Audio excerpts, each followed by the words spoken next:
बाकी इसके अलावा स्क्रीन के ऊपर आपको अब एक वॉलपेपर नजर आ रहा होगा जिसके अंदर तमाम क्वेश्चंस की टाइमिंग दी गई है, लेकिन मैं प्रेफर ये करूंगा कि आप लोगों को इसी वीडियो की डिस्क्रिप्शन में जाइए और वहां जाके तमाम क्वेश्चंस के जो टाइम कोड है उनकी मदद से उन क्वेश्चंस तक पहुंचिए। और इसके अलावा मेरे चैनल का लिंक जो है इस वीडियो की डिस्क्रिप्शन में भी मौजूद है। शुक्रिया। अस्सलाम वालेकुम, कैसे हैं आप लोग? उम्मीद करता हूं आप सबके सब जो हैं बिल्कुल खैरियत से होंगे। आज हम एक्सरसाइज नंबर 9.3 जो है उसे स्टार्ट करने जा रहे हैं। क्वेश्चन नंबर 1 आप लोगों को स्क्रीन के ऊपर नजर आ रहा है। तो हमेशा की तरह पहले क्वेश्चन को पढ़ेंगे, समझेंगे कि इसके अंदर क्या कहा जा रहा है और उसके बाद वन बाय वन क्वेश्चन को सॉल्व कर लेंगे। तो क्वेश्चन को पढ़ूं तो इसमें बोला जा रहा है फाइंड द मिड पॉइंट। आपने मिड पॉइंट जो है मालूम करना है ऑफ द लाइन सेगमेंट, एक लाइन सेगमेंट का joining each of the following pair of points, जो कि दो पेयर ऑफ पॉइंट्स के मिलने से बन रही है। आसान लफ्ज़ों में समझाऊं तो ये दो पेयर ऑफ पॉइंट्स हैं ए और बी। इन दोनों पॉइंट्स के मिलाने से एक लाइन सेगमेंट बनेगा। मैं बना के दिखा देता हूं। जैसे एक पॉइंट ये ले लेते हैं, एक पॉइंट ये ले लेते हैं। इन दोनों पॉइंट्स को मिलाने की बात की जा रही है। इन दोनों पॉइंट्स को आपस में मिला दिया और एक का नाम मैं ए रख देता हूं, एक का नाम बी रख देता हूं। तो ए और बी पॉइंट को मिलाकर एक लाइन सेगमेंट ये वाला हासिल हो गया। इस लाइन सेगमेंट का मिड पॉइंट हमने मालूम करना है।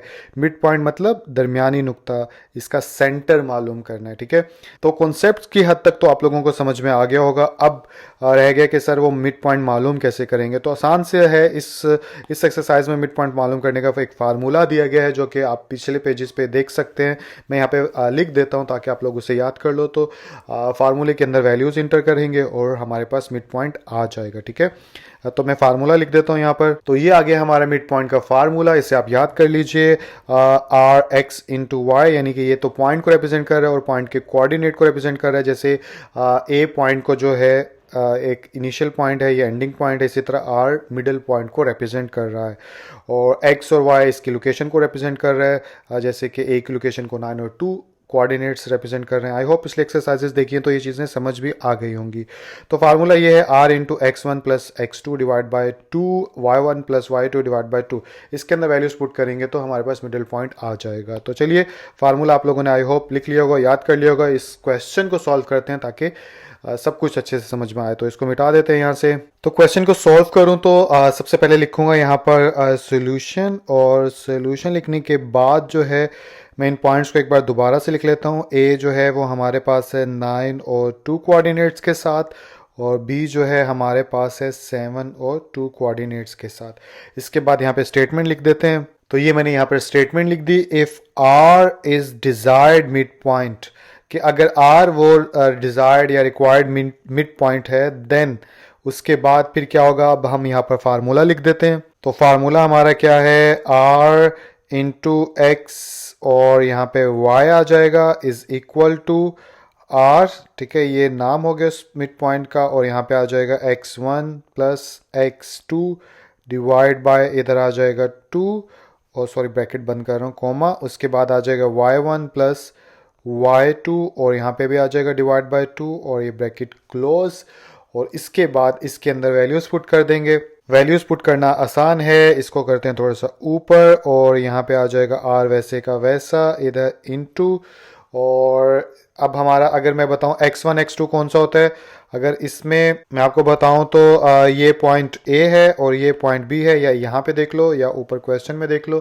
तो ये पहला जो होता है x1 होता है और सेकंड का x2 कर लेते हैं, इसको y1 कर लेते हैं और इसको y2 कर लेते हैं। तो अब वैल्यू पुट करना आसान है। तो x1 की जगह हम क्या लिखेंगे, 9, ये आ गया x1 का 9, प्लस x2 की जगह क्या लिखेंगे, ये वाला 7, और उसके बाद डिवाइड बाय 2 कोमा, और यहाँ पे क्या आ जाएगा, y1 कितना है, y1 2 और y2 भी 2 ही है, तो 2 प्लस 2 यानी कि ये y1 और ये y2 आप लोगों को पता चल गया होगा, और ये 2 और ये ब्रैकेट क्लोज।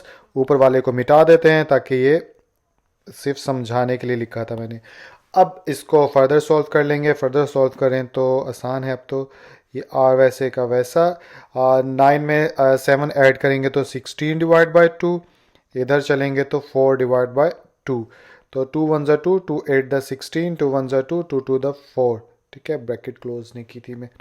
आगे अगर चलें तो ये कितना हो जाएगा, r इंटू आ जाएगा मेरे पास, तो सिर्फ नॉमिनेटर है तो 8 कोमा और यहाँ पे आ जाएगा 2, तो यहाँ पे भी r into x coordinate y coordinate हमने मालूम कर लिए। तो अब जो है फाइनली ये हमारे पास मिड पॉइंट आ गया। तो यहाँ पे भी आप, या यहाँ पे भी ऊपर भी आंसर लिख सकते थे, लेकिन आप ऐसे भी लिख सकते हो। हैंस लिखने के बाद r x y is equal to r into 8,2 ये हमारे पास आंसर आ जाएगा, या बस यहाँ पे क्वेश्चन ख़त्म कर दो।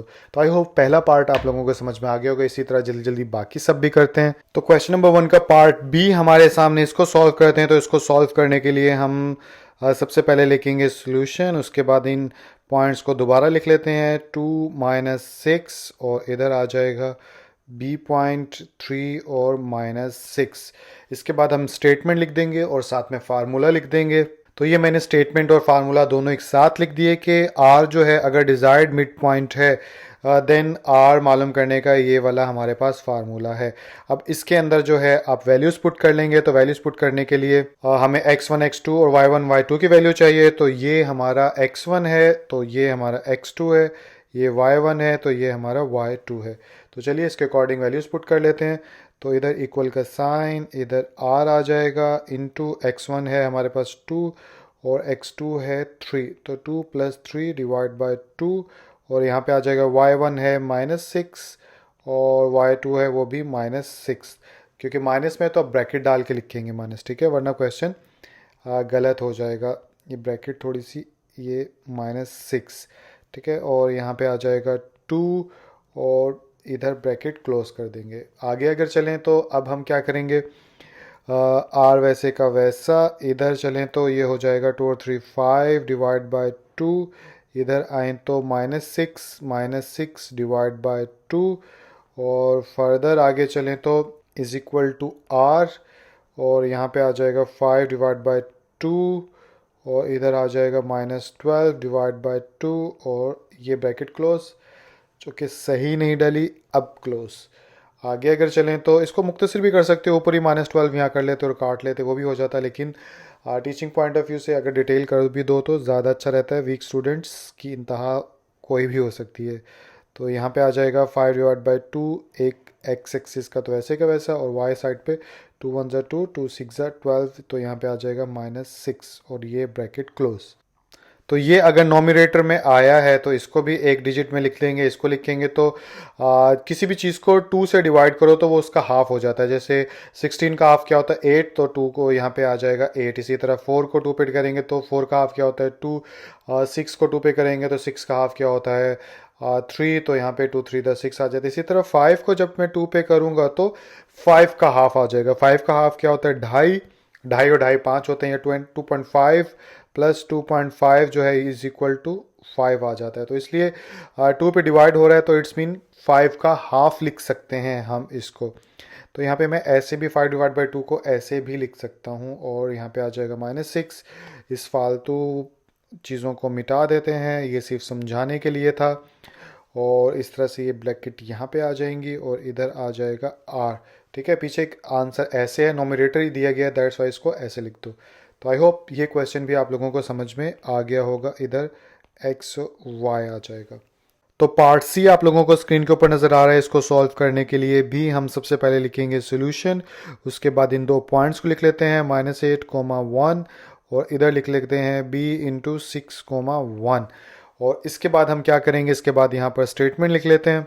तो ये मैंने स्टेटमेंट लिख ली। इफ़ r जो है वो डिज़ायर्ड मिड पॉइंट है इन दोनों पॉइंट्स का, देन उसके बाद क्या होगा, उसके बाद फिर फार्मूला लिखेंगे। तो यहाँ पे लिख देता हूँ फार्मूला। तो ये लिख दिया मैंने formula, r into x y plus is equal to r into x1 plus x2 divide by 2 और वगैरह वगैरह, ठीक है। तो अब इसके अंदर वैल्यूज़ पुट करेंगे। वैल्यूज़ पुट करने लगूँ तो x1 और x2, y1 और y2 हमें चाहिए। तो ये हमारा x1 होता है, ये हमारा x2 होता है, ये हमारा y1 होता है और ये हमारा y2 होता है। तो चलिए इसके अकॉर्डिंग पुट कर लेते हैं वैल्यूज़। तो यहाँ पे इज इक्वल का साइन वैसे का वैसा रहेगा और उसके बाद लिखेंगे r और ये इंटू x1 कितना है -8 और x2 कितना है वो 6 है और यहाँ पे आ जाएगा 2 और y1 कितना है y1 है 1 और y2 भी 1 और डिवाइड बाय 2 और ये ब्रैकेट हमारी क्लोज हो गई। और यहाँ माइनस नहीं प्लस आएगा क्योंकि इधर प्लस था, ठीक है।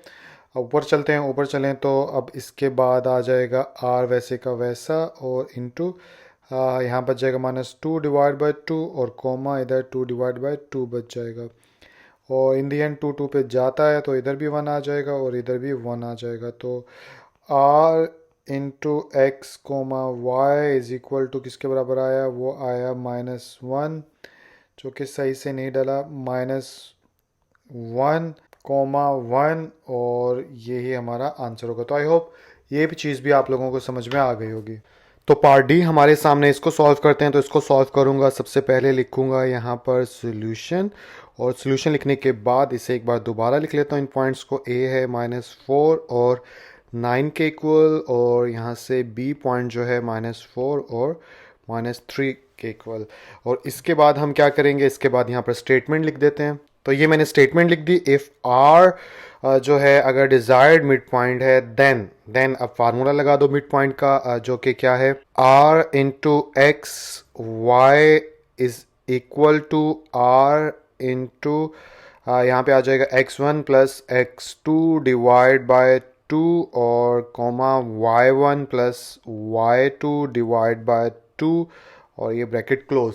इसके अंदर वैल्यूज पुट कर लो, वैल्यूज पुट करेंगे तो यहाँ पे इक्वल का साइन, दोबारा से r लिख लेते हैं। अब x1 x2 क्या है, क्वेश्चन के ऊपर लिख लेते हैं। ये x1 है हमारा और ये x2 है, ये y1 है और ये y2 है। तो देख के वैल्यूज पुट कर सकते हो आप लोग। x1 जो है -4 के इक्वल है तो यहाँ पे आ गया -4, और x2 जो है वो भी -4 के इक्वल है तो प्लस डाल के -4 को ब्रैकेट में लिख देंगे, और उसके बाद डिवाइड बाय 2। और y1 कितना है, y1 है हमारे पास 9, y2 जो है वो -3 है तो प्लस इंटू -3 ब्रैकेट में लिख दो और डिवाइड बाय 2, और ये ब्रैकेट क्लोज हो गए। इसके बाद इसको और आगे हल करेंगे तो r वैसे का वैसा, और यहाँ पे आ जाएगा -4 प्लस माइनस माइनस होता है इसलिए -4 डिवाइड बाय 2, और इधर आ जाएगा 9 -3 क्योंकि प्लस माइनस माइनस होता है, और ये क्लोज।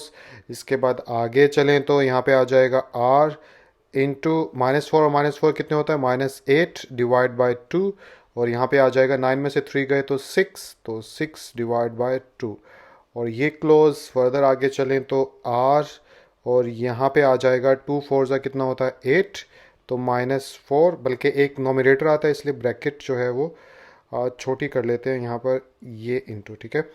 तो 2 4 ज़ा 8 था तो यहाँ पे आ जाएगा -4, और इधर आ जाएगा 2 3 दा 6, तो यहाँ पे आ जाएगा 3, और यही हमारा आंसर होगा, ठीक है। या रिक्वायर्ड जो मिड पॉइंट था वो ये है। तो आई होप ये क्वेश्चन भी समझ में आ गया होगा। तो पार्ट ई को सॉल्व करते हैं। इसको सॉल्व करने के लिए सबसे पहले लिखा हमने सोल्यूशन, और उसके बाद यहाँ पे पॉइंट्स को दोबारा लिख लेते हैं, 3 -11, और इधर आ जाएगा b 3 -4, और इसके बाद यहाँ पे स्टेटमेंट लिख लेता हूँ। तो ये मैंने स्टेटमेंट लिख ली कि r जो है अगर वो डिजायर्ड मिड पॉइंट है तो उसके बाद r मालूम करने का जो फार्मूला है वो क्या है, r इंटू एक्स वाई, और उसके बाद ये बराबर हो जाता है r into x1 plus x2 divide bye, यहाँ पे आ जाएगा 2, और यहाँ पे आ जाएगा y1 प्लस y2, और यहाँ पे डिवाइड बाय आ जाएगा 2, और यहाँ पे ये ब्रैकेट क्लोज हो गई। इसके बाद अब वैल्यूज़ पुट कर लेंगे। वैल्यूज़ पुट करने से पहले x1 ये है, x2 ये है, ये ज़ुबानें भी आप लिख सकते हो, लिखने की ज़रूरत नहीं है। सिर्फ गलती ना हो इसलिए मैं ऊपर डाल देता हूँ ताकि आप लोगों को पुट करने में आसानी हो, लेकिन पुट करने के बाद इनको मिटा ज़रूर देना, ये क्वेश्चन का हिस्सा नहीं है, ठीक है। तो यहाँ पे आ जाएगा इक्वल r, और इधर आ जाएगा हमारे पास x1 कितना है 3, और ये भी x2 भी 3 है, डिवाइड बाय 2, y1 कितना है -11, और y2 कितना है -4, तो यहाँ पे आ जाएगा प्लस इंटू -4, और नीचे आ जाएगा डिवाइड बाय 2, और ये ब्रैकेट क्लोज हो गई। अब इसको आगे आसान है हल करना। यहाँ पे आ जाएगा r, 3 और 3 कितना होता है 6 डिवाइड बाय 2, और इधर आ जाएगा -11 -4 डिवाइड बाय 2, और फर्दर आगे चलें तो r, और इधर आ जाएगा हमारे पास 2 3 दा 6, यहाँ पे आ जाएगा सिर्फ ओनली 3, और इधर आ जाएगा -15 डिवाइड बाय 2, और ये ब्रैकेट क्लोज, ठीक है। अब सिर्फ नोमिनेटर है एक साइड पे, तो नोमिनेटर में करेंगे तो 15 का हाफ लिख देंगे यहाँ पे, तो r इंटू 3 कोमा और 15 का हाफ क्या होता है, 7 और 7 14, यानी 7.5 होता है, तो यहाँ पे आ जाएगा -7.5 और ये क्लोज, ये हमारे पास r यानी कि मिड पॉइंट आ गया। तो आई होप ये क्वेश्चन भी समझ में आ गया होगा। और इसके बाद ये ऊपर क्वेश्चन क्या, ऊपर जो लिखा हुआ है x1 और x2 y2 इनको मिटा दीजिएगा। तो चलिए अगले क्वेश्चन की तरफ चलते हैं। तो ये हमारा एफ पार्ट आ गया। इसे सॉल्व करने के लिए भी सबसे पहले तो लिखूंगा मैं सॉल्यूशन, और उसके बाद ए पॉइंट है 0 0 कोऑर्डिनेट्स के साथ, बी पॉइंट है 0 और -5 के साथ, और इसके बाद स्टेटमेंट लिख लेता हूँ। तो ये मैंने स्टेटमेंट लिख ली कि आर जो है अगर डिज़ायर्ड मिड पॉइंट है तो यहाँ पे आर मालूम करने का फार्मूला क्या है, x y is equal to r into x1 plus x2 divide by 2, और इधर आ जाएगा y1 plus y2 divide by आ जाएगा 2, और ये ब्रैकेट क्लोज। इसके बाद ये x1 आ गया हमारा, ये x2 आ गया, ये y1 हो गया, ये y2 हो गया। तो इसके बाद इस वैल्यूज़ पुट करेंगे तो r वैसे का वैसा, और इधर आ जाएगा x1 कितना है 0, x2 कितना है 0, और नीचे आ जाएगा 0 प्लस 0 डिवाइड बाई 2, y1 कितना है 0, y2 कितना है -5, और नीचे आ जाएगा 2, और ये ब्रैकेट क्लोज हो गए। आगे अगर चलेंगे तो ये कितना हो जाएगा r इंटू बड़ी ब्रैकेट डाल लेते हैं, यहाँ पे आ जाएगा 0, क्योंकि 0 से जो भी चीज़ मल्टीप्लाई या डिवाइड होती है वो 0 हो जाती है, और इधर आ जाएगा -5 डिवाइड बाय 2। तो 5 का हाफ कितना होता है, 5 का हाफ 2.5 होता है, हमने पिछले क्वेश्चन में भी किया था। तो r इंटू 0 कोऑर्डिनेट और y एक्सिस पे इसका -2.5 आ जाएगा, और यहाँ यही हमारा जो है वो x और y कोऑर्डिनेट मिड पॉइंट का होगा। तो आई होप ये क्वेश्चन भी समझ में आ गया होगा।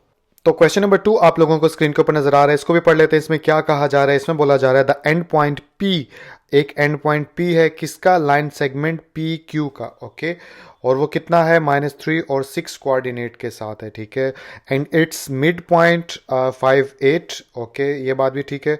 फाइंड द कोऑर्डिनेट्स, आपने कोऑर्डिनेट्स मालूम करना है एंड पॉइंट Q का। ठीक है, क्वेश्चन आसान से समझ भी आ गया होगा आप लोगों को, लेकिन जिनको नहीं समझ आया उनको थोड़ा सा मैं ड्रॉ करके एक लाइन सेगमेंट बता देता हूँ। फॉर एग्जांपल एक लाइन सेगमेंट ड्रॉ करना है, कौन सा, PQ, ठीक है, तो ये 2 पॉइंट हो गए और ये एक इनको मिलाया तो लाइन सेगमेंट बन गया, ठीक है।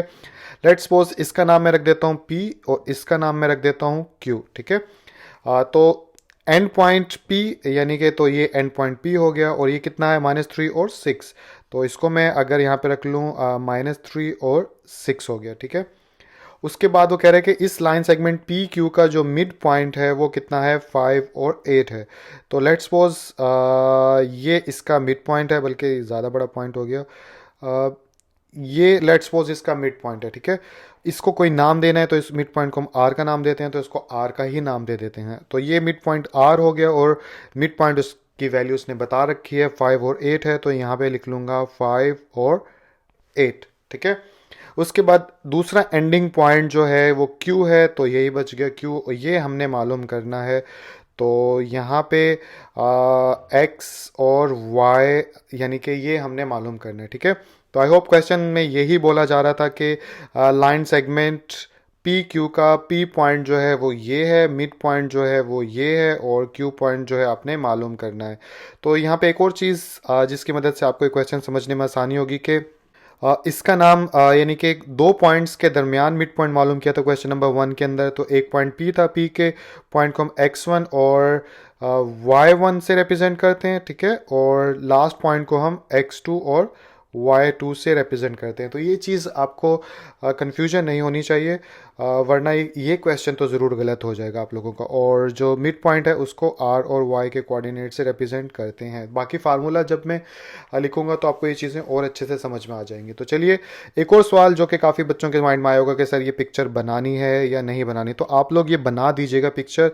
पिक्चर बनाने के बाद इसको मिटा दीजिएगा, ठीक है, इन तीनों को, और इसको भी मिटा दीजिएगा क्योंकि इसका भी फ़ायदा कुछ खास नहीं है, बस इसको लिखे रहने दीजिएगा। और बाकी सब ठीक है। ठीक है, तो आप पेंसिल से ये सब चीज़ें लिखिएगा जो भी मैंने मिटाई हैं। क्वेश्चन सॉल्व करने के बाद इन्हें फिर रेजर से मिटा दीजिएगा। ठीक है, तो चलिए क्वेश्चन सॉल्व करते हैं। तो क्वेश्चन सॉल्व करूं तो सबसे पहले लिखूंगा मैं सोल्यूशन। तो यहाँ पे लिख लिया मैंने छोटा सा सोल्यूशन। सोल्यूशन लिखने के बाद जो पॉइंट्स दिए गए हैं वो लिख लेते हैं और उनको मेंशन भी कर देता हूँ कि कौन सा अल्फ़ाबेट जो है किसको रिप्रेजेंट कर रहा है। तो ये मैंने स्टेटमेंट लिख ली जिसमें वही बात जो आपको ज़ुबानी बताई है कि लेट पी एंड क्यू जो है वो एंड पॉइंट्स हैं किसके, लाइन सेगमेंट के, जैसे कि ये बताए गए हैं। और इसके अलावा स्टेटमेंट में क्या बता दिया, and r is the mid point, r जो है वो मिड पॉइंट है। तो देन उसके बाद जो है अब हम क्या लिखेंगे, ये चीज़ लिखना ज़रूरी है, इससे चेक करने वाले को ये पता चलता है कि आपको कॉन्सेप्ट वाइज भी चीज़ें समझ में आई हैं। तो इसके बाद जो पॉइंट्स हैं उनको हम मेंशन कर लेते हैं। पॉइंट हमारे पास 3 है। एक तो पी पॉइंट है जो कि क्या है -3, और उसके बाद आ गया 6, उसके बाद हमारे पास आर पॉइंट लिख लेते हैं, मिडिल पॉइंट ही 5, और ये कितना है 8। उसके बाद रिक्वायर्ड पॉइंट जो हमने मालूम करना है उसको हम x और y से रिप्रेजेंट कर देते हैं। ठीक है, तो ये 3 पॉइंट्स आ गए। अब सवाल ये पैदा होता है कि सर इसके बाद कैसे सॉल्व करें। तो देखिए इसके बाद हमें मिड पॉइंट का फार्मूला ही दिया गया है ना, तो मिड पॉइंट के फार्मूले से ही ये क्वेश्चन किसी न किसी तरह सॉल्व होगा। सवाल पैदा होता है कैसे, तो सबसे पहले मिड पॉइंट फार्मूला लिख लेता हूँ, उसके बाद बताता हूँ कि कैसे सॉल्व होगा। तो ये मैंने स्टेटमेंट में मेंशन भी कर दिया जैसे कि पहले करते थे। Now mid point of line segment P Q is, वो कितना है, वो है आर से रिप्रेजेंट किया है, तो यहाँ पे आ जाएगा आर और एक्स वाई। अच्छा, अब एक्स वाई इसको रिप्रेजेंट कर रहे हैं तो यहाँ पे x2 और y2 कर लेते हैं ताकि कंफ्यूजन आप लोगों को ना हो। ठीक है, तो इधर जो है इधर भी x और y से भी हो सकता है, x2 y2 से भी हो सकता है। एक्चुअली x और y एक ही चीज़ होती है, x2 और y2 से पता ये चल रहा है कि डिफरेंस क्रिएट हो रहा है। ठीक है, तो इसके बाद ये एक्स वाई आ जाता है और यहाँ पे हम दोबारा से आर लिखते थे और ये ब्रैकेट हम ओपन कर लेते हैं। ओपन करने के बाद फार्मूला क्या होता है, x1 plus x2 divide by 2, और यहाँ पे आ जाता है y1 प्लस y2 और डिवाइड बाय आ जाएगा 2, और ये ब्रैकेट क्लोज हो गई। इसके बाद जो है हम वैल्यूज पुट कर लेते हैं। तो यहाँ पे हम देन लिख लेते हैं और देन लिखने के बाद जो है वैल्यूज पुट करते हैं। तो यहाँ पे आ जाएगा r इंटू एक्स। अब एक्स वाई आर जो है हमें पॉइंट बताया गया है क्वेश्चन के अंदर मिड पॉइंट, तो एक्स वाई की जगह हम वो नंबर्स लिख लेते हैं। तो ये हमारे पास आर है जो कि क्वेश्चन में बता दिए गए 5 और 8 कोऑर्डिनेट्स हैं। तो यहाँ पे लिख लेता हूँ 5 और 8। ठीक है, तो ये वैल्यूज पुट कर ली। इसके बाद यहाँ पे आर आ जाता है, ऊपर फार्मूले में नज़र आ रहा है। उसके बाद x1 जो है हमारे पास है, अगर हम ऊपर देखें तो अब ये काम आएगा आपके पास, जो कि मैंने x1 x2 लिखा था। तो x1 बिल्कुल हमारे पास है, वो कितना है -3 है, तो इसलिए यहाँ पे लिख लेता हूँ मैं -3। और x2 हमारे पास नहीं है, इसलिए वैसे का वैसे लिख लेते हैं। ऊपर दिखा देता हूँ, देखिए ये x2 है q का, ये हमारे पास अननोन वैल्यू है तो इसको वैसे का वैसा लिख लेते हैं। इसी तरह y1 हमारे पास कितना है, y1 हमारे पास 6 है, तो यहाँ पे तो सॉरी पहले इसको पूरा कर लेते हैं। और y1 कितना है 6, और y2 भी हमारे पास नहीं है, तो इसलिए y2 आप ऊपर दिखा सकते हैं। तो x2 और y2 ही मालूम करना है, तो ये हमारे पास नहीं है।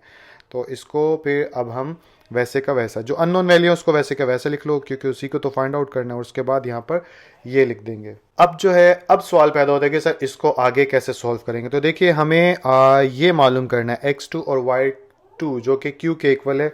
तो ये मालूम करने के लिए सिंपल सी बात है, देखिए यहाँ पे क्या है, इक्वलिटी का साइन है। इक्वल का मतलब क्या होता है कि ये वाला एंड और ये वाला एंड आपस में एक दूसरे के इक्वल है। अब इक्वल है तो कैसे इक्वल है, तो इक्वल ऐसे होगा, ये यहाँ पे x कोऑर्डिनेट है ना, और तो यहाँ पे x कोऑर्डिनेट इस इक्वल के साइड पे कौन सा है, ये वाला x कोऑर्डिनेट है।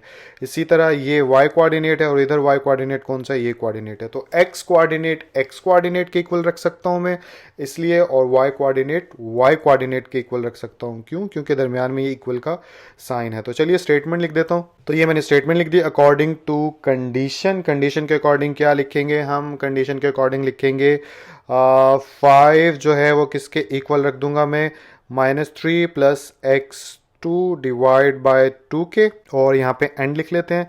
ठीक है, और 8 जो है वो किसके इक्वल रख दूंगा, 8 जो है वो रख दूंगा 6 प्लस y2 डिवाइड बाय 2 के। तो ये इसके इक्वल रख दिया और ये मैंने इसके इक्वल रख दिया। ठीक है, तो आई होप समझ में आ रहा होगा आप लोगों के। तो अब इससे इससे हम x2 की वैल्यू फाइंड आउट कर लेंगे, इससे y2 की वैल्यू फाइंड आउट कर लेंगे। कैसे? इधर 2 डिवाइड हो रहा है तो इधर आके क्या हो जाएगा, मल्टीप्लाई। तो ये हो जाएगा 5 multiply by 2 is equal to -3 plus x2। उसके बाद ये हो जाएगा 10 और is equal to -3 plus x2। -3 इधर आके क्या हो जाएगा, +3। तो यहाँ पे आ जाएगा 10 +3 इज इक्वल टू x2। और इन दी एंड x2 किसके इक्वल हो जाएगा, 13 इक्वल आ गया x2 के। ठीक इसी तरह यहाँ पे भी कर लेते हैं, तो कोमा भी डाल सकते हैं, एंड भी डाल सकते हैं। तो यहाँ पे आ जाएगा 8 multiply by 2 is equal to 6 plus y2। ठीक इसी तरह यहाँ पे आ जाएगा 8 दूनी 16 और यहाँ पे आ जाएगा is equal to 6 plus y2। 6 इधर आके माइनस हो जाएगा तो इधर बच जाएगा y2 और इन दी एंड यहाँ पे आ जाएगा 16 में से 6 गया तो 10 इज इक्वल टू y2 के इक्वल आ जाएगा। ठीक है, तो यहाँ से x2 और y2 की वैल्यू हमारे पास आ गई है। तो आप इसको यानी कि सीधा करके लिखो तो ऐसे भी लिख सकते हो, x2 इज इक्वल टू 13 और y2 इज इक्वल टू आ गया 10। तो यही हमने मालूम करना था, यही हमारा एंडिंग पॉइंट है। तो यहाँ पे मैं स्टेटमेंट से मेंशन भी कर देता हूँ। तो ये मैंने स्टेटमेंट में मेंशन भी कर दिया कि so the coordinates of and point Q जो है 13 और 10 है। तो यही चीज़ हमसे पूछी गई थी। ऊपर क्वेश्चन में आप लोगों को दिखा सकता हूँ। क्वेश्चन में हम लोगों से ये देखें, ये पूछा गया था find the coordinates of the end point 2। तो हमने कोऑर्डिनेट्स फाइंड आउट कर लिए। तो इसको अब आप मिटा दोगे, यहाँ से इसको भी मिटा दोगे, इसको भी मिटा दोगे, इसको भी मिटा दोगे। तो ये वाला हमने फाइंड आउट किया था, तो इसको भी मिटा देते हैं यहाँ पर, ताकि ज़्यादा कॉम्प्लिकेशन ना हो चेक करने वाले को, कहीं उसका सर घूम जाए और हमारा सवाल गलत कर दे वो। तो आई होप समझ में आ गया होगा। आसान सा सवाल था, ज़्यादा घुमा फिरा के है नहीं। बस अगर समझ में नहीं आए क्वेश्चन को दोबारा देखिए, शायद आप लोगों को फिर समझ में आ जाए। तो चलिए अगले क्वेश्चन की तरफ चलते हैं। तो क्वेश्चन नंबर 3 आप लोगों को स्क्रीन के ऊपर नजर आ रहा है, इसको भी एक बार पढ़ लेते हैं। इसमें क्या कहा जा रहा है, इसमें बोला जा रहा है प्रूफ, आप साबित करके दिखाओ that mid point of the hypotenuse of right triangle, यानी कि राइट ट्रायंगल के हाइपोटेनस का मिड पॉइंट को प्रूफ करके दिखाओ कि वो इक्वी डिस्टेंस यानी बराबर फासले पर है फ्रॉम इट्स 3 वर्टिसेस, अपने तीनों वर्टिसेस से। और वो तीनों वर्टिसेस कौन कौन से हैं, P, Q और R। तो क्वेश्चन मुझे तो समझ में आ गया, लेकिन आप लोगों को समझ में आई थिंक फिगर से अच्छे से आएगा। तो सबसे पहले ऐसा करते हैं, फिगर ड्रॉ करते हैं ताकि आप लोगों को समझ में आए। तो हमें राइट ट्रायंगल का हाइपोटेनस का मिड पॉइंट सबसे पहले बना लेते हैं। तो अगर राइट ट्रायंगल बनाओ तो राइट ट्रायंगल कौन सी होती है, राइट ट्रायंगल एक ऐसी ट्रायंगल होती है जिसमें 90 का एंगल होता है। जैसे एक लाइन यहाँ डाल लेते हैं, ठीक है, और एक लाइन ये रफ है, बस आप लोग समझ लीजिएगा, इतनी एक लाइन यहाँ पे डाल लेते हैं, ठीक है। और उसके बाद इसको मैं इस लाइन से मिला देता हूँ। तो ये अब हमारे पास राइट ट्रायंगल आ गई, क्योंकि ये 90 का एंगल है, ठीक है। तो अब राइट ट्रायंगल के बाद अगला सवाल ये होता है कि हाइपोटेनस जो है वो कौन सा है। तो हाइपोटेनस राइट ट्रायंगल में जो सबसे बड़ी लाइन होती है उसे हाइपोटेनस कहा जाता है, और ये सबसे बड़ी लाइन है, ठीक है। और ये हाइपोटेनस है हमारा HYP, ठीक है। याद रखिएगा, लिखते नहीं है वरना कॉम्प्लिकेशन क्रिएट हो जाएगी। ये हाइपोटेनस है, जब भी मैं हाइपोटेनस कहूँ तो आपने इससे समझना है, जब भी मैं बेस कहूँ तो आपने इसको एज्यूम करना है, जब भी परपेंडिकुलर कहूँ, इसको परपेंडिकुलर भी कहा जाता है, हाइट भी बाज़ लोग कहते हैं। तो परपेंडिकुलर सही है, जब भी परपेंडिकुलर या हाइट दोनों वर्ड इस्तेमाल कर लेता हूँ तो आपने इस लाइन को समझना है कि इस लाइन की मैं बात कर रहा हूँ, ठीक है। तो चलिए अब इनके नाम भी रख लेते हैं। कोई PQR नाम है, तो इसका नाम रख देते हैं P, इसका नाम रख देते हैं Q, इसका नाम रख देते हैं R, ठीक है। और इसके बाद अब हाइपोटेनस का मिड पॉइंट, यानी कि इसका मिड पॉइंट अगर ये है तो क्वेश्चन में वो ये बोल रहा है कि जो राइट ट्रायंगल है उसके हाइपोटेनस का मिड पॉइंट, तो ये हमारे पास मिड पॉइंट है, इसका नाम M रख लेते हैं ताकि आप लोगों को याद रहे कि इसका भी एक नाम तो होना चाहिए ना।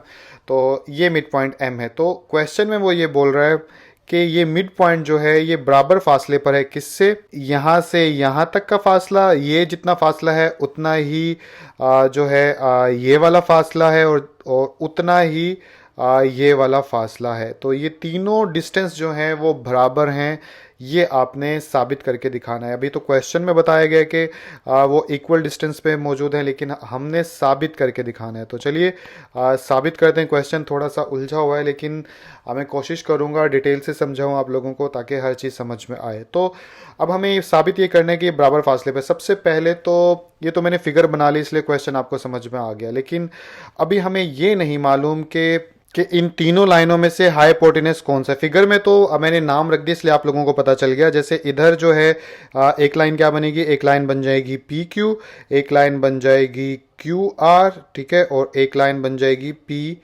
आर की, ठीक है। तो इन तीनों में से जो है हाइपोटेनस कौन सी लाइन है, ये हमें यानी कि फाइंड आउट करना है।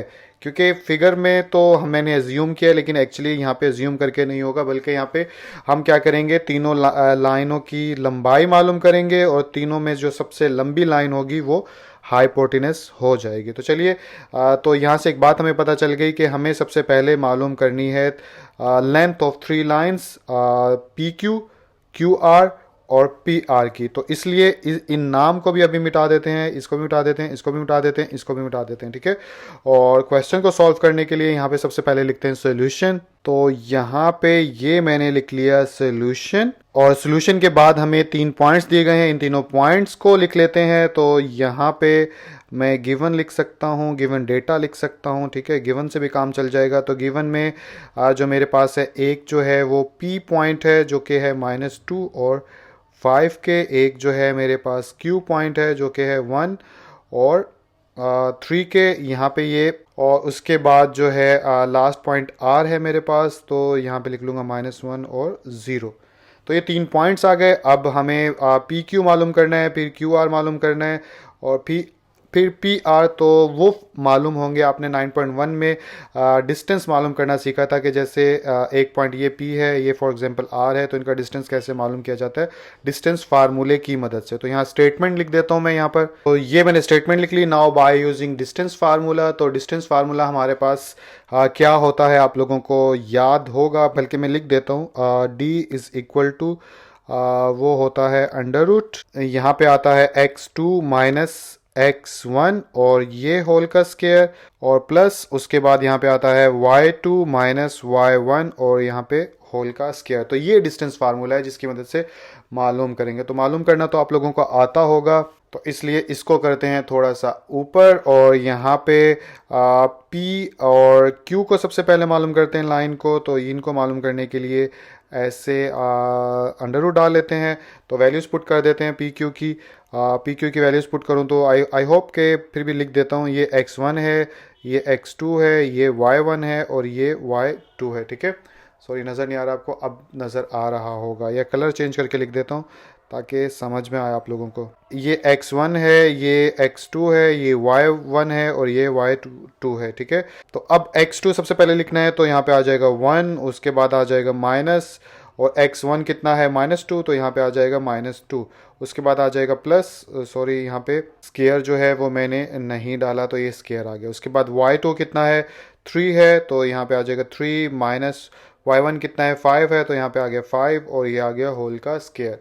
अब इसको हम पी क्यू मालूम कर सकते हैं, तो ये आ जाएगा 1 प्लस 2 होल का स्क्वायर प्लस, और यहाँ पे आ जाएगा -2 होल का स्क्वायर, और ये आ गया रूट। इसके बाद आगे चलें तो 2 और 1 कितना होता है 3, और 3 होल का स्क्वायर कितना होता है 9, प्लस -2 होल का स्क्वायर कितना होता है 4, और ये आ गया। उसके बाद 9 में 4 ऐड करेंगे तो 13 अंडर रूट ये आ जाएगा, और ये हमारे पास आ गया पी क्यू, ठीक है। और इसको कर लेते हैं हाईलाइट, ताकि आप लोगों को क्वेश्चन में जब मैं ऊपर देखूं तो आप लोगों की निगाह इसके ऊपर जा सके। तो पी क्यू मालूम कर लिया, इनको मिटा देते हैं, इसको मिटा देते हैं, इसको भी मिटा देते हैं, जो कि एक भी गया, अभी डाल लेते हैं। मैं इसको सही कर लेता हूँ। यस, अब हम मालूम करेंगे क्या, अब हम पी क्यू मालूम कर लिया, अब हम क्यू आर मालूम कर लेते हैं। तो क्यू आर मालूम करूँगा तो दोबारा से मैं इसको ऊपर करता हूँ और यहाँ पे लिख लेता हूँ नाउ, ठीक है। और क्यू आर हम मालूम करने जा रहे हैं, तो ये रूट आ गया। अब क्यू आर मालूम करने जा रहे हैं, तो अब इसको भी मैं लिख देता हूँ।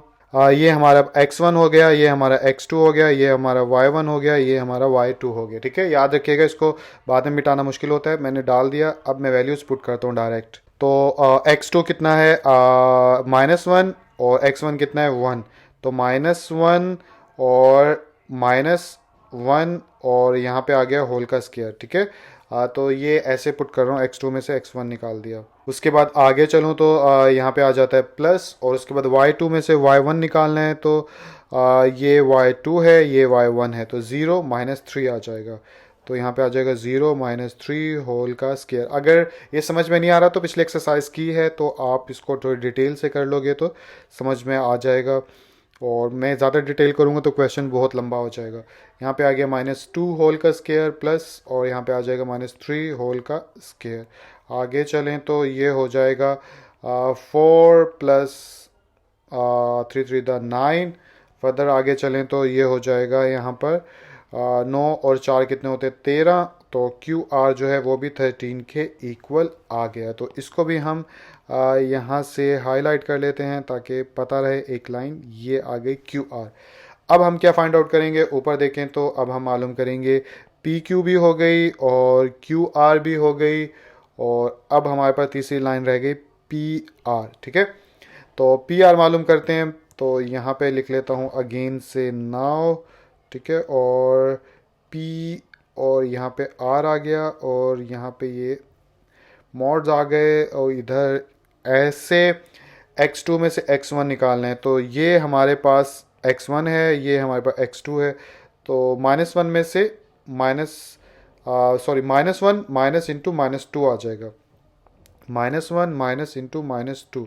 ठीक है, और यहाँ पे आ जाएगा होल का स्क्वायर प्लस ये हमारा y1 है, ये हमारा y2 है। तो y2 में से y1 निकालना है, तो 0 -5 आ जाएगा यहाँ पर। तो इधर कर लेता हूँ 0 -5 होल का स्क्वायर आ गया। ठीक है, और इसके बाद इसको अब फर्दर सॉल्व करेंगे तो कितना हो जाएगा, माइनस, और इसके बाद माइनस प्लस, -1 प्लस 2 होल का स्क्वायर, और यहाँ पे आ जाएगा प्लस, इधर आ जाएगा -5 होल का स्क्वायर। फर्दर आगे चलेंगे तो ये हो जाएगा 1 होल का स्क्वायर, जो कि कितना होता है, 1 ही होता है, इसलिए डायरेक्ट कर देते हैं, और प्लस -5 का ये हो जाएगा 25 पॉजिटिव, और यहाँ पे ये, और इधर आ जाएगा 26 अंडर रूट। तो ये हमारे पास पी आर लाइन आ चुकी है, तो इसको भी हाईलाइट कर देते हैं।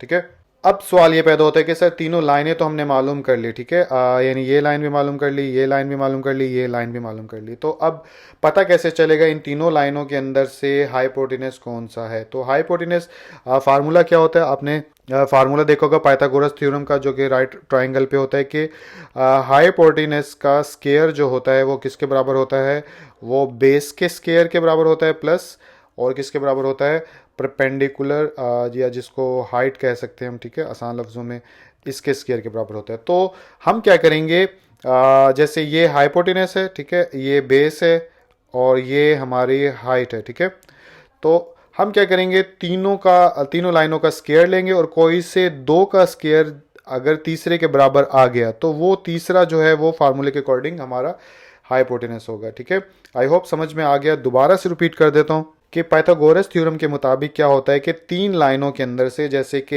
एक लाइन ये है, एक लाइन ये है, और एक लाइन ये है, इन तीनों लाइनों के अंदर से कोई सी दो का स्क्वायर जो होता है वो तीसरी के बराबर होता है। तो हम कोई सी दो का स्क्वायर जो है वो तीसरे के बराबर ला कर देखते हैं, तो वो जो तीसरी के बराबर होगा वो तीसरी लाइन हाइपोटेनस होगी।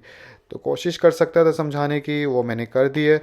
तो आई होप समझ भी आ गया होगा। तो यहाँ पे मैं स्टेटमेंट लिख देता हूँ। तो यहाँ पे लिख देता हूँ हेयर में तीन लाइनें इकट्ठी एक साथ लिख लेते हैं। एक साथ लिखूँ तो पहली है पी क्यू जो कि √13 के इक्वल है। तो यहाँ पे आ जाएगा पी क्यू, ठीक है, और लाइन, और ये आ जाएगा √13 के इक्वल। उसके बाद है मेरे पास कौन सी लाइन, क्यू आर है। तो यहाँ पे मैं लिख लेता हूँ क्यू आर, ठीक है, और ये आ जाएगा भी 13 के इक्वल। उसके बाद मेरे पास है पी आर जो कि तो ऊपर ही है, तो यहाँ पे आ जाएगा पी आर, और ये हमारे पास 26 के इक्वल है। तो अब हाइपोटेनस के अकॉर्डिंग पाइथागोरस थ्योरम के अकॉर्डिंग जो है 2 का स्क्वायर, तो यहाँ पे लिख देता हूँ मैं, यहाँ पे लिख देता हूँ देन, ठीक है, मैं यहाँ पे 2 का स्क्वायर, ठीक है, तो अगर मैं 2 का स्क्वायर लूँ तो जैसे अगर मैं 13 रफ अमल में अभी कर लेते हैं, 13 होल का स्क्वायर प्लस 13 और अंडर रूट होल का स्क्वायर इज इक्वल टू किसके इक्वल, 26 होल का स्क्वायर, ठीक है। तो अब ये स्क्वायर स्क्वायर से अंडर रूट से कैंसिल हो जाएंगे, तो 13 प्लस 13 इज इक्वल टू 26, तो 26 इज इक्वल टू 26। तो पता क्या चला कि इन दोनों के स्क्वायर्स लेंगे तो वो इसके इक्वल आ जाता है। तो पता ये चला कि पी आर जो है वो हाइपोटेनस है। तो अब हमने रफ अमल से पता चला लिया है, तो अब मैं यहाँ पर ये लिख सकता हूँ कि पी आर जो है वो हाइपोटेनस है। तो ये होल का स्क्वायर जो है बराबर किसके है, पी क्यू लाइन होल का स्क्वायर और प्लस यहाँ पे आ जाएगा क्यू आर होल का स्क्वायर, ठीक है। तो अब इसके अंदर वैल्यूज पुट कर लेते हैं। पी आर कितना है, यहाँ पे है 26 अंडर रूट के, ठीक है, तो इसका स्क्वायर लेना है तो यहाँ पे भी स्क्वायर ले लेता हूँ। और क्यू आर पी क्यू किसके है 13 के, तो ये 13 और इसका भी स्क्वायर लेना है तो ये भी स्क्वायर ले लेता हूँ। और क्यू आर कितना है, क्यू आर भी अंडर रूट 13 के है तो इसका भी स्क्वायर ले लेता हूँ। उसके बाद क्या हो जाएगा, इधर आ जाएगा 26 और इधर आ जाएगा 13 और इधर आ जाएगा 13 और इधर आ जाएगा 26 इज इक्वल टू 26। तो पता ये चला कि हमारे पास जो है वो पी आर है वो हाइपोटेनस। तो अब हम नाम दे देते हैं, तो ये हो गया पी और ये हो गया आर, ये हाइपोटेनस है, ठीक है। और उसके बाद थर्ड पॉइंट तो क्यू रह गया, तो यहाँ पे आ गया क्यू, ठीक है। तो वैसे अब लेंथ भी पता चल गई, ये कितनी है, ये 26 है और ये कितनी है 13 है और ये भी कितनी है 13 है, ठीक है। तो लेकिन इसकी ज़रूरत नहीं है तो इसलिए इसको मिटा देते हैं, नाम हमने दे दिए। अब हमने मिड पॉइंट एम जो है वो फाइंड आउट करना है, तो इसको कर लेते हैं ऊपर और यहाँ पर जो हमने प्रूफ किया है उसको स्टेटमेंट की सूरत में लिख देते हैं। और ये यहाँ पे स्टेटमेंट लिख ली, सो ट्रायंगल पी क्यू आर जो है वो राइट ट्रायंगल है। इस बात का भी प्रूफ पता चल गया क्योंकि राइट ट्रायंगल पे ही ये पाइथागोरस थ्योरम लगता है। और उसके बाद आ गया पी आर जो है वो क्या हो गया, हमारे पास हाइपोटेनस हो गया। तो ये चीज़ हमने स्टेटमेंट की सूरत में भी लिख दी। और इसके बाद जो है हम स्टेटमेंट लिख देते हैं कि अब हम मिड पॉइंट मालूम करने जा रहे हैं हाइपोटेनस का, तो मैं लिख देता हूँ। तो ये मैंने स्टेटमेंट लिख दी यहाँ पर कि लेट एम, क्योंकि एम नाम रखा हमने मिड पॉइंट का, तो एम जो है वो मिड पॉइंट है ऑफ हाइपोटेनस। हाइपोटेनस क्या है, यानी पी आर का। तो यही चीज़ जो मैंने नाम रखा था पी आर का हाइपोटेनस एम है, यही चीज़ मैंने स्टेटमेंट की सूरत में मेंशन कर दी। अब मिड पॉइंट का फार्मूला इस्तेमाल करेंगे और पी आर का मिड पॉइंट मालूम कर लेंगे, जैसे कि पिछले क्वेश्चन में हमने मालूम किया था। तो चलिए मालूम करते हैं। तो यहाँ पे लिखूंगा मिड पॉइंट को एम से रिप्रेजेंट किया, तो एम आ जाएगा इंटू एक्स वाई के, ठीक है। और यहाँ पे फिर m आ जाएगा और मिड पॉइंट का फार्मूला क्या होता है, x1 plus x2 divide by 2 और यहाँ पे आ जाएगा y1 plus y2 divide by 2 और ये यहाँ पर ऐसे आ जाएगा, ठीक है। तो अब मिड पॉइंट जो है वो हमने मालूम करना है, तो इसको तो लिखते हैं वैसे, बल्कि इसको तो लिखते ही नहीं है, यानी इक्वल का साइन डाल लेते हैं तो वक्त बच जाएगा। और तो इक्वल का साइन दोबारा से डाला, इधर लिखा m जो कि हम मालूम करने जा रहे हैं x1 कितना है। तो अगर मैं कोऑर्डिनेट्स देखूं तो यहाँ पे लिख देता हूँ ताकि, या पी आर है तो p कितना है, ये वाला p है ना और ये वाला r है, तो इन दोनों का मालूम करना है। तो यह लिख के ही समझा देता हूँ। p है हमारे पास -2 और 5 और r हमारे पास कितना है -1 और 0, ठीक है। इसको मिटा देंगे। अब ये हमारे पास x1 आ गया, ये हमारे पास x2 आ गया, ये हमारे पास y1 आ गया, ये हमारे पास y2 आ गया। तो अब हम यानी कि x1 प्लस x2 होता है, तो -2 और -1 को ऐड कर लेंगे। तो नीचे चलते हैं, तो यहाँ पे आ जाएगा -2 और -1 था तो यहाँ पे आ जाएगा इंटू -1 और डिवाइड बाय 2। उसके बाद y1 और y2 को ऐड करना है, तो y1 देखें तो y1 है 5 और y2 है 0, ठीक है। 5 और 0 है तो यहाँ पे लिख लूँगा 5 प्लस 0 डिवाइड बाय 2 और ये ब्रैकेट क्लोज हो गए, ठीक है। फर्दर आगे चलाऊँ तो m वैसे का वैसा और इधर आ जाएगा -2 और -1 कितना हो गया, -3 डिवाइड बाय 2 और इधर क्या आ जाएगा 5/2 और ये ब्रैकेट क्लोज। तो ये हमारे पास मिड पॉइंट आ चुका है। तो इसको भी कर लेते हैं हाईलाइट के हम लोगों को पता चले कि क्वेश्चन जब ऊपर करें कि मिड पॉइंट हमारा क्या है। ठीक है, तो अब इसके बाद मिड पॉइंट मालूम करने के बाद अब हमारे पास एक ही टारगेट रह गया। ऊपर चलते हैं। ऊपर चलने के बाद इस फालतू डेटे को यहाँ से रिमूव कर देते हैं। ये भी रिमूव कर देते हैं, ये भी रिमूव कर देते हैं। ठीक है, और ये भी।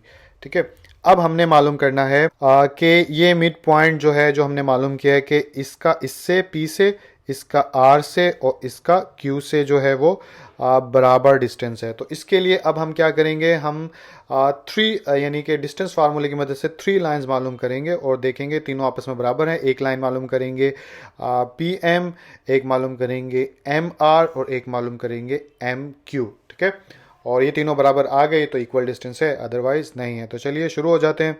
तो क्वेश्चन में चलते हैं नीचे, और नीचे जाने के बाद यहाँ पर लिखते हैं नाउ कि अब हम इक्वल डिस्टेंस मालूम करने लगे हैं। तो सबसे पहले क्या लाइन मालूम करेंगे, हम सबसे पहले मालूम कर लेते हैं पी एम। ठीक है, तो ये पी एम है हमारे पास। तो पी पॉइंट कौन सा है, ये, और एम पॉइंट नीचे लिखा गया है। तो मैं इसके कोऑर्डिनेट्स लिख लेता हूँ ताकि आप लोगों को अच्छे से समझ में आ सके। तो ये पहले इसको मिटा लेता हूँ, यहाँ से इस लाइन को बाद में मिटाना मुश्किल होगा।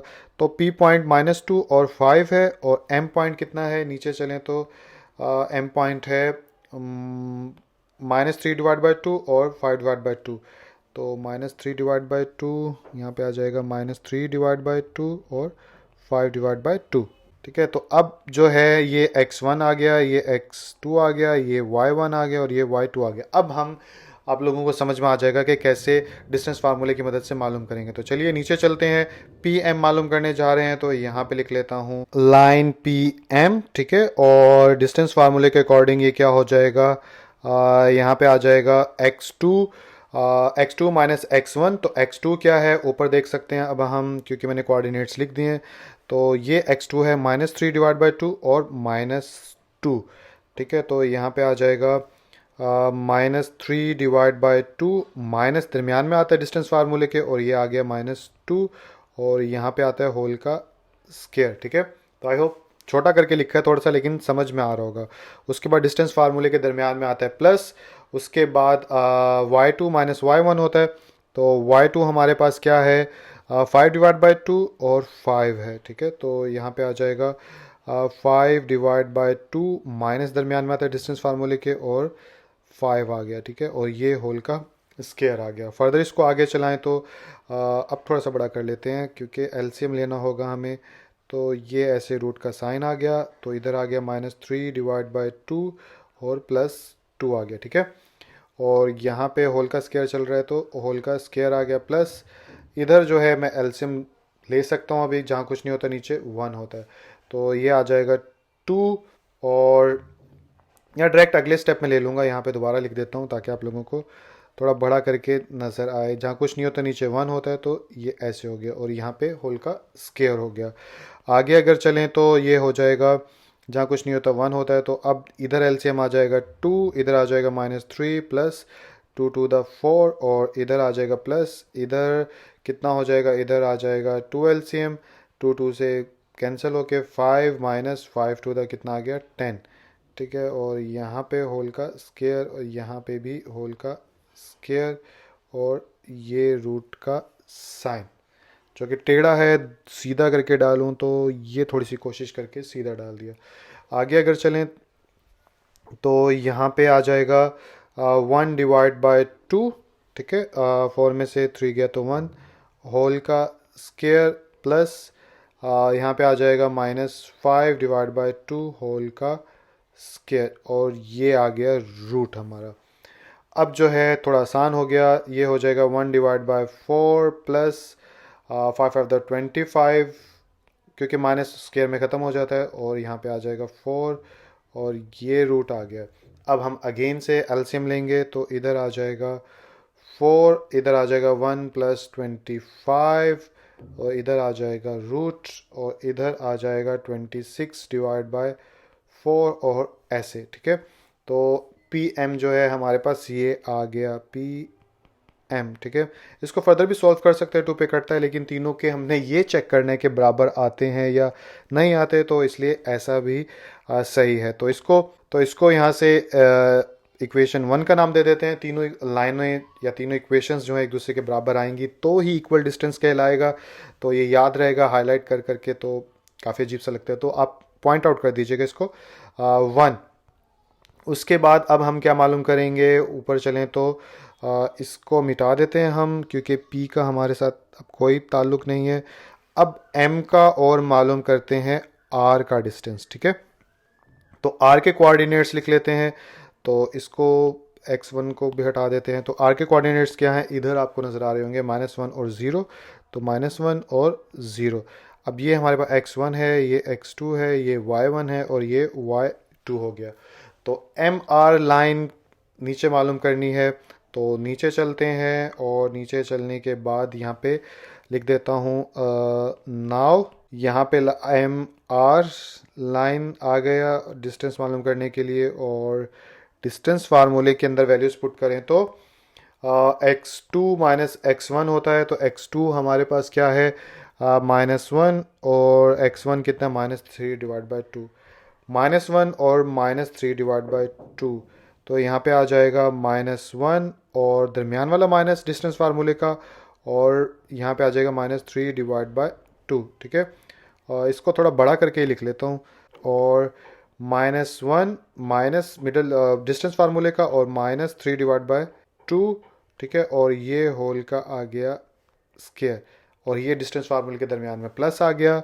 और सेकंड देखते हैं, चेक भी कर लेते हैं, -3 अरे -1 और -3 डिवाइड बाई 2 था, मैंने क्या किया है -1 और -3 डिवाइड बाई 2 था, -1 और -3 डिवाइड बाई 2, शुक्र है सही किया।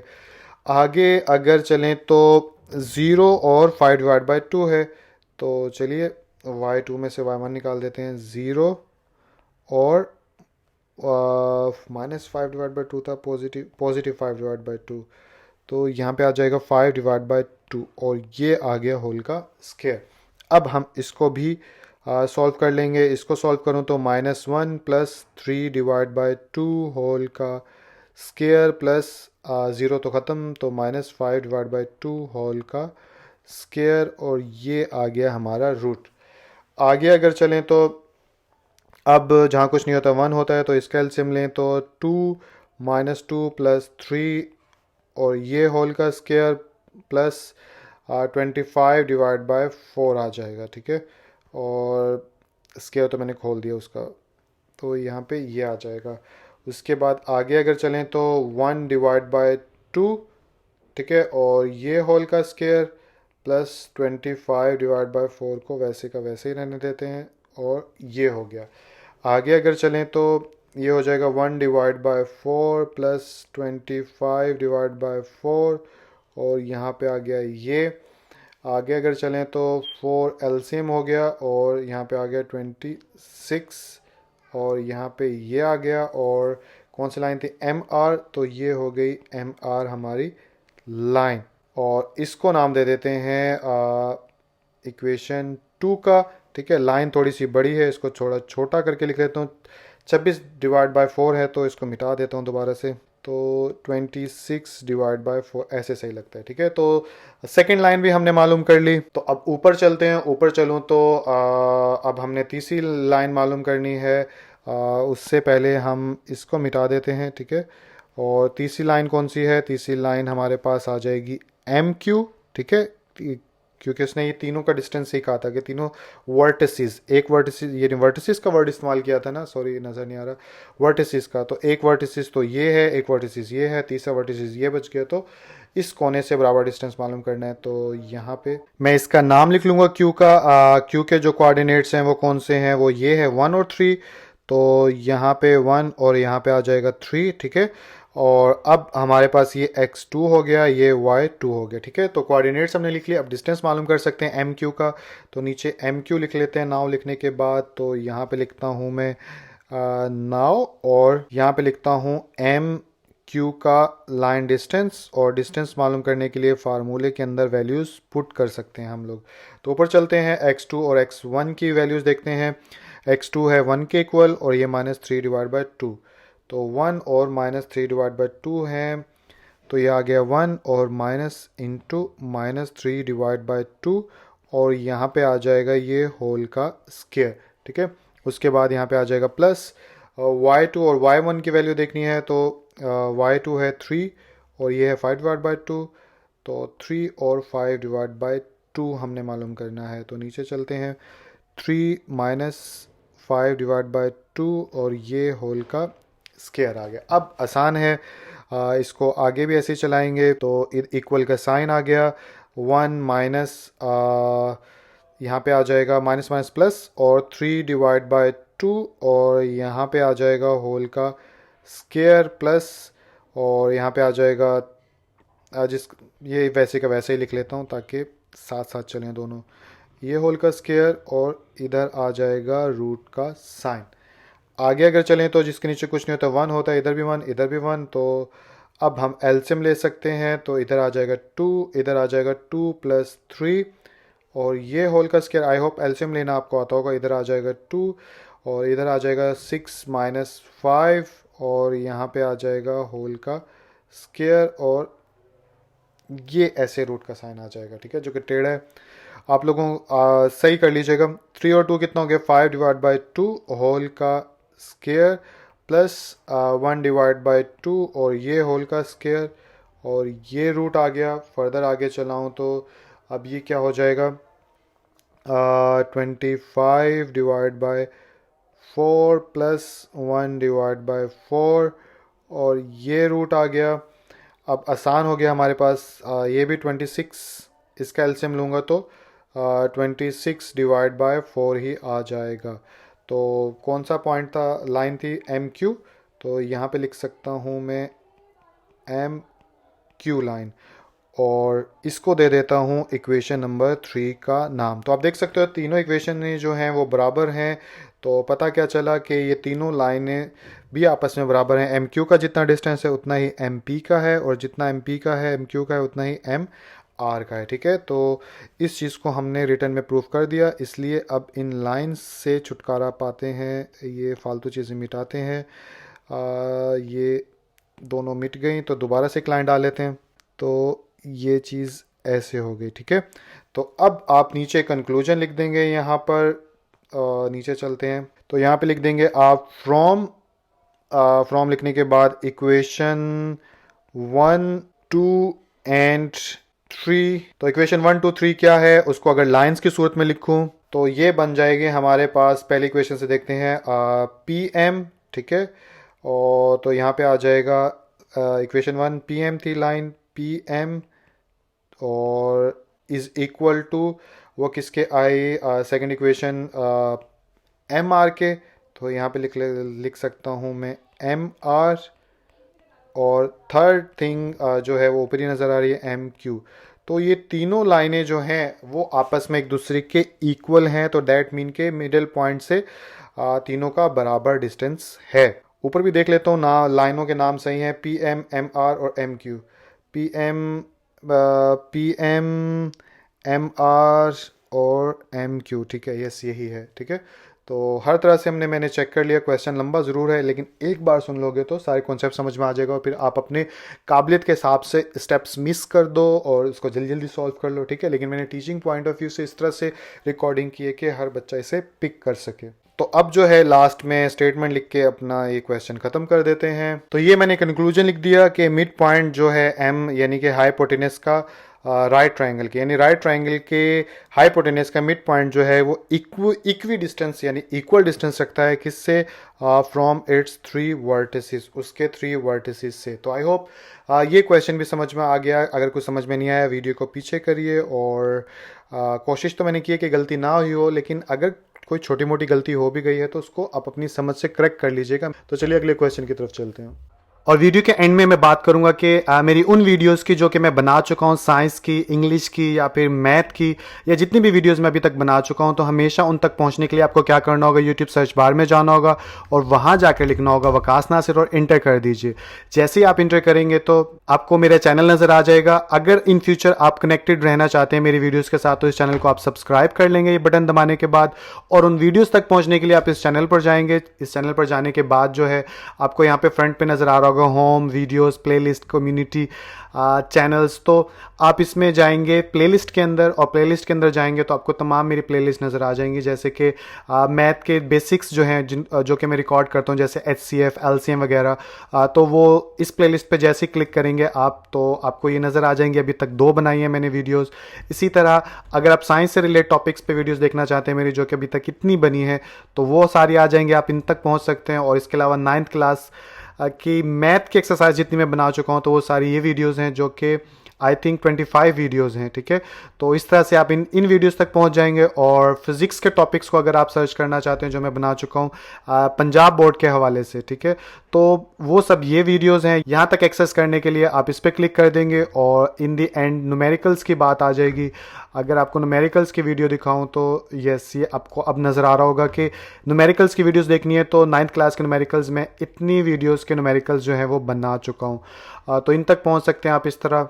और अगर इंग्लिश की वीडियोस जो कि अभी आने वाले वक्त में काम करूंगा तो उनको देखने इसके लिए आप इंग्लिश ग्रामर की प्लेलिस्ट पे क्लिक करेंगे तो आपको वो वीडियोस मिल जाएंगे। तो इस तरह से आप जो है मेरे चैनल के साथ कनेक्टेड रह सकते हैं। बाकी अपना बहुत सा ख्याल रखिएगा। उम्मीद करता हूँ आपको मेरी वीडियोस अच्छी लगती होंगी।